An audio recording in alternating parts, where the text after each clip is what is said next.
Israel memulai tahap awal operasi militer di Gaza. 130.000 pasukan cadangan akan digerakkan dan menjadi bagian dalam persiapan penyerbuan ke Gaza. Sebagai tahap awal, 60.000 pasukan akan dimobilisasi dalam serangan yang siap dilakukan dalam waktu dekat. Hal ini disampaikan oleh juru bicara militer Israel, Brigadir Jenderal Avi Devrin pada Rabu 20 Agustus 2025. כחלק מההיערכות לשלב הבא, הנחה הרמטכ"ל להוציא 60,000 צווי מילואים לתחילת ספטמבר. בנוסף לצווים אלו, נעריך עוד כ-20,000 צווים למשרתי המילואים בגדודים שמשרתים כבר היום. בהתאם להנחיית הדרג המדיני, ולאחר אישור התוכניות על ידי הרמטכ"ל, צה"ל החל בשלב הבא במערכה, שלב ב' במבצע מרכבות גדעון. ריכוז הכוחות בעיר עזה התאפשר בזכות הישגי מבצע מרכבות גדעון. חמאס היום הוא לא אותו חמאס שהיה טרם המבצע. מארגון טרור צבאי הוא נותר ארגון גרילה מוכה וחבול. Sebelumnya, militer Israel menyebut tentara cadangan tidak akan melapor bertugas hingga bulan September. Jangka waktu ini diberikan agar para mediator antara Hamas dan Israel dapat berdiskusi mengenai persyaratan gencatan senjata. Hamas pun disebut telah menyetujui usulan gencatan senjata tersebut. Namun, setelah pasukan Israel bentrok dengan pejuang Hamas di daerah kantong Palestina pada hari Rabu, 20 Agustus 2025, Perdana Menteri Israel Benjamin Netanyahu meminta untuk mempercepat jadwal untuk menguasai benteng Hamas.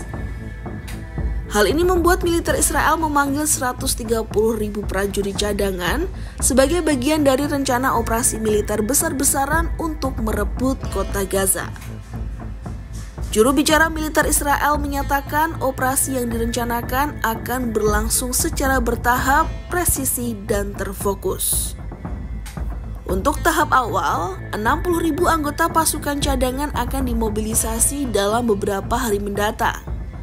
Saat ini Israel menerjunkan 20.000 anggota pasukan cadangan. Namun hingga kini tidak ada kepastian kapan serangan besar baru akan dilancarkan. Sejak awal Agustus 2025, Perdana Menteri Israel Benjamin Netanyahu telah mengumumkan rencana itu.